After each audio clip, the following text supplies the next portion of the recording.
Olá, Tic-Tacers! No vídeo de hoje falaremos sobre algumas das punições reais mais estranhas e malucas que foram aplicadas nas prisões e em alguns tribunais. Vamos começar. Em 2020, 2 funcionários penitenciários de Oklahoma e um supervisor enfrentaram múltiplas acusações de crueldade criminosa no desempenho de suas funções. E qual foi a violação? Bem, forçar vários prisioneiros a ouvir a canção infantil Baby Shark continuamente e em volume alto por longos períodos de tempo. Para isso, obrigavam o condenado a permanecer em pé, de frente para uma parede e algemado com os braços nas costas, enquanto a música tocava sem parar. Dessa forma, eles não poderiam tapar os ouvidos. 2 dos internos foram submetidos a essa punição após a interrupção do sono. Eles os acordaram de madrugada e os deixavam em pé com música alta. Esses eventos teriam causado estresse emocional aos prisioneiros. Os trabalhadores que realizaram essas práticas cruéis alegaram que se tratava apenas de uma brincadeira e pediram demissão. Por sua vez, o supervisor, acusado de ter conhecimento desses acontecimentos e não os ter evitado, optou por se aposentar. E Baby Shark não foi a única animação estrelada em prisões. Um caçador furtivo do Missouri e seus filhos foram condenados em 2018 por caçar ilegalmente centenas de cervos durante 3 anos. O homem agarrava suas cabeças, que era a única coisa que ele queria como troféu, e deixava os corpos apodrecendo. O juiz que tratou do caso o condenou a 1 ano de prisão e, como parte da pena, o obrigou a assistir ao clássico da Disney Bambi, pelo menos uma vez por mês, durante o tempo em que esteve na prisão. A sua intenção era conscientizar o homem para que ele não repetisse o crime. A dor de forçar o caçador a assistir várias vezes a história do cervo não foi algo sem reflexão. E no ano de publicação da animação se gerou uma grande polêmica entre o Sindicato dos Caçadores, que viu nela uma ameaça ideológica pela morte da mãe do cervo nas mãos de um caçador furtivo. A verdade é que Bambi, anos depois, continua a dar aulas. A próxima punição foi em si uma prisão, a famosa Tent City. Em 1993, o xerife Joe Arpaio abriu uma prisão temporária, a céu aberto em Phoenix, como medida anticrime, pois, segundo ele, havia muitos condenados e não havia espaço para tantos. Tent City era composta por 82 tendas militares que abrigavam 1.700 prisioneiros. As tendas, semelhantes às utilizadas pelo exército, serviam para afirmar que os criminosos não deveriam ter melhores condições do que os soldados. Prisioneiros com crimes menores iam para lá. Eles dormiam em beliches colocados dentro das barracas, que ficavam em cima do cascalho. No verão, com o clima seco do Arizona, as temperaturas internas podem chegar a 54 graus. Havia apenas uma unidade com ar-condicionado onde os presos podiam tomar banho e se refrescar. Mas para dormir, tinham que voltar para a tenda. Embora o calor não fosse o único inimigo, em dias muito frios, as temperaturas caíam para 5 graus. Os buracos nas barracas deixavam tanto frio quanto chuva, encharcando inclusive enquanto dormiam. Como capas de chuva, eles receberam sacos de lixo. Além disso, eram obrigados a usar cuecas e sandálias cor-de-rosa, e as toalhas molhadas que lhes eram oferecidas para colocar no pescoço para aliviar o calor também eram da mesma cor. Segundo o xerife, ele escolheu a cor rosa para que os presos não quisessem roubar nada uns dos outros. A próxima punição maluca não foi na prisão, mas por pouco. Uma mulher em Cleveland passava rotineiramente por um ônibus escolar na calçada. Para economizar alguns minutos na viagem e assim não perder tempo, enquanto o ônibus buscava as crianças, ela então repetia a mesma ação dia após dia. Até que o motorista, cansado de ver aquela infração, registrou o ocorrido com seu celular e encaminhou para a polícia. E qual foi então a punição? Além de tirar a carteira de motorista por um tempo e uma multa de $250, o juiz a obrigou a carregar uma placa em seu carro por um mês com o seguinte texto: "Só um idiota dirige na calçada para passar um ônibus escolar." Um juiz conhecido por suas decisões extravagantes é Michael Ciconetti.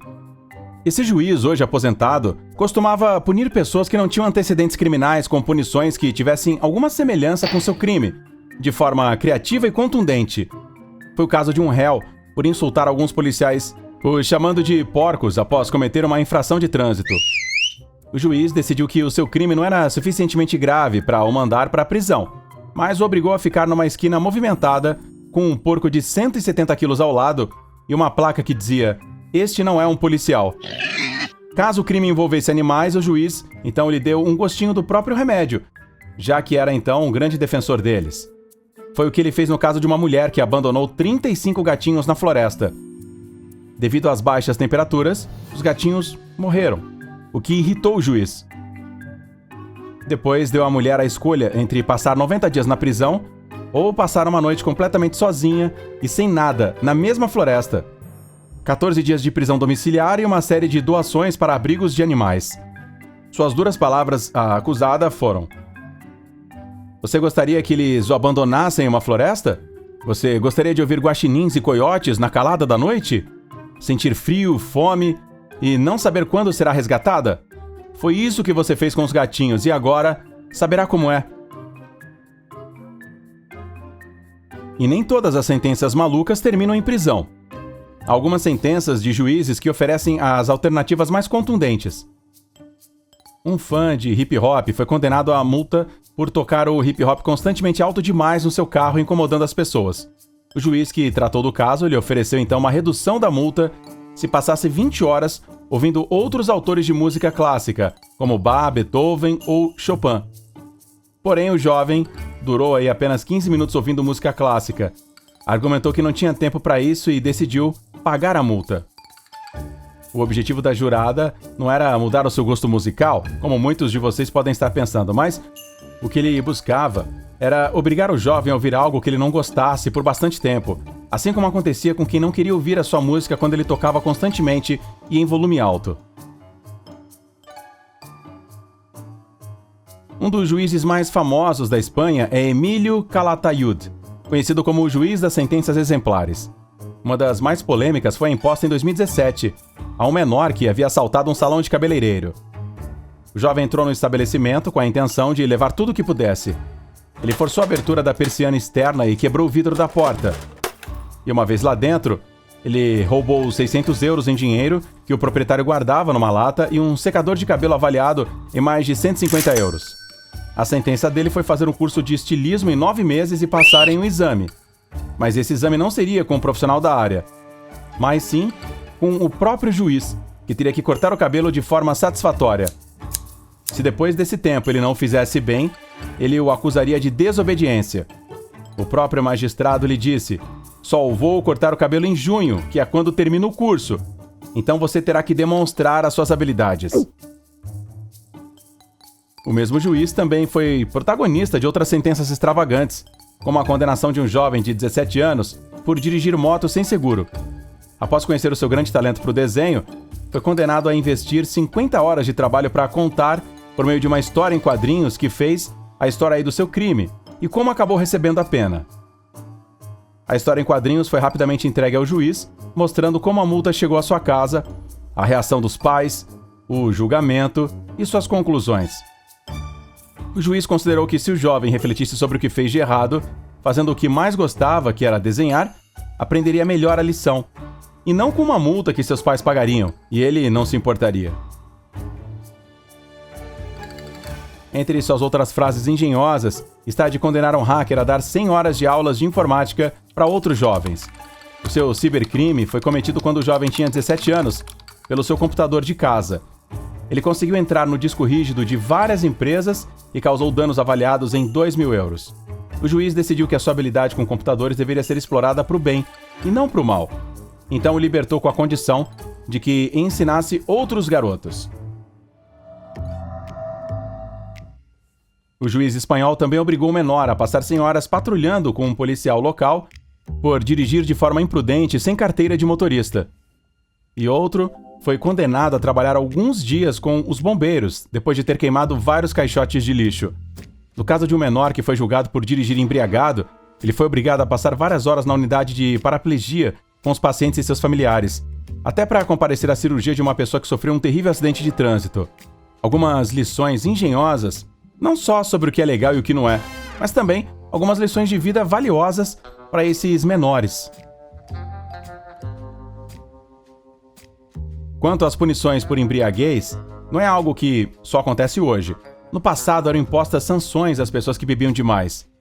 Especificamente na Inglaterra, em meados do século XV, qualquer pessoa que apresentasse sinais de embriaguez em público, então começaria a ser perseguida. Assim nasceu a capa do bêbado, um castigo policial em que as autoridades colocavam a pessoa que havia bebido demais dentro de um barril de madeira, no qual haviam previamente feito um furo na parte superior e inferior da cabeça e das pernas, e outros 2 buracos aí para os braços. O acusado então era obrigado a andar pela rua com esse barril, o submetendo a um castigo de vergonha e ridículo público para não voltar a fazê-lo. A capa de bêbado, ela ficou famosa e era comum encontrar peculiares aí homens barril, prática também realizada em alguns lugares dos Estados Unidos. E se focarmos nas demandas mais malucas, também temos aqui um longo repertório. Pessoas que entraram com as ações judiciais mais absurdas e para alguns que não deu nada de mal. Uma das mais incríveis foi a movida contra a famosa empresa de bebidas energéticas Red Bull. Certamente todos estarão familiarizados aí com a sua campanha, né? Red Bull te dá asas! Esse slogan chegou na década de 90 e fez com que as vendas aumentassem. Posteriormente surgiram propagandas na TV, onde através de desenhos simples era exemplificada a energia que o seu consumo proporcionava ao consumidor, com asas desenhadas. Bem, embora muitos de nós entendamos aqui que não passa de uma metáfora, uma ação coletiva conseguiu fazer com que a empresa pagasse uma indenização por publicidade enganosa. E não era verdade. Tinham bebido Red Bull e continuavam sem asas. Outro processo que nos deixou sem palavras é o de Jennifer Connell. A mulher foi à festa do sobrinho, que acabava de completar aí os seus 8 anos. Ao vê-la chegar, o menino ficou muito emocionado e se jogou nos braços dela. Mas o fez com tanta energia que os 2 caíram no chão e a mulher acabou com o pulso quebrado.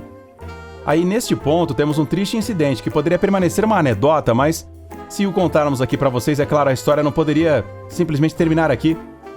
A mulher entrou com uma ação judicial de $127 mil contra o sobrinho de 8 anos, o acusando de negligência e descuido, por não ter medido as suas forças. Após a sua dramática declaração ao júri, eles demoraram cerca de 20 minutos para deliberar, embora provavelmente porque não podiam acreditar no que estavam ouvindo. Como você pode imaginar, a sua tia, Jen, voltou para casa de mãos vazias e acusou a seguradora de forçá-la a processar o menino. Certamente, muitas vezes, ao ler instruções de uso de um novo eletrodoméstico ou dispositivo eletrônico, você se surpreendeu com os avisos. Ou talvez você seja um daqueles que só consulta quando algo falha no produto. Como descobrir que seu relógio não era prova d'água? Então, depois de já tê-lo usado, tendo entrado na água na praia com ele. Se você é um desses, vai se interessar por esse processo que viralizou na internet. Embora a lógica nos diga para não colocarmos o nosso animal de estimação em nenhum eletrodoméstico, para uma mulher nos Estados Unidos a ideia de secar o seu gato no micro-ondas foi a maneira mais rápida e eficaz de aquecê-lo. Lamentamos estragar o final com spoiler, né? Mas o gato morreu. Após o incidente, a mulher processou a marca porque esta não a alertou em nenhum lugar do manual de instruções sobre o perigo de colocar um gato no micro-ondas. Parece absurdo para você? A mulher venceu a ação e desde então a marca em questão e muitas outras incluem nas instruções que não deve ser usada para secar animais ou bebês. E outro processo viral foi o de Terence Dixon, um homem que decidiu invadir uma casa em Bristol. Quando ele estava prestes a sair da casa pela garagem, ficou trancado e lá permaneceu por um total de 8 dias até que os proprietários voltassem das férias. O homem sobreviveu com Pepsi e um saco de ração para cachorro. Aqui você certamente está presumindo que a família denunciou o ladrão por entrar na sua casa? Bom, não. O que encontraram foi uma ação judicial do próprio ladrão por danos morais por não ter conseguido sair dali. A resolução? O júri ordenou que os proprietários pagassem a indenização ao ladrão. E para finalizar essa lista de demandas malucas, te fazemos uma pergunta. Você pode se processar? Ok, você provavelmente está se perguntando qual seria o sentido de fazer isso. Para fazer isso, você deve conhecer a história de Barbara Bagley, uma mulher de Utah que se processou pela morte negligente do marido. O acidente ocorreu em 2011. A mulher dirigia o seu Range Rover em Nevada, quando sofreu um acidente de trânsito. E seu marido, que estava do seu lado como passageiro, foi atirado para fora do veículo e morreu em decorrência dos ferimentos. Para evitar pagar com o dinheiro que herdou após a morte do marido, Bárbara teve uma ideia. E se ela se processasse? Dessa forma, a seguradora deveria fazer os pagamentos, ela pensou. Além disso, se ganhasse o julgamento, recuperaria o seu dinheiro e o da própria negligência. Os advogados ainda estão tentando sair da bagunça. Você conhece mais punições ou exigências malucas? Adoraríamos saber aí qual aí mais te surpreendeu. Conte pra gente aí nos comentários ou deixe a sua sugestão para um novo vídeo. A gente adora ler os comentários. E com o seu comentário, você ainda ajuda o nosso canal a continuar crescendo. A gente se fala no próximo vídeo, TikTokers. Tchau! Não se esqueça de se inscrever e deixar seu like se você curtiu. Até o próximo vídeo!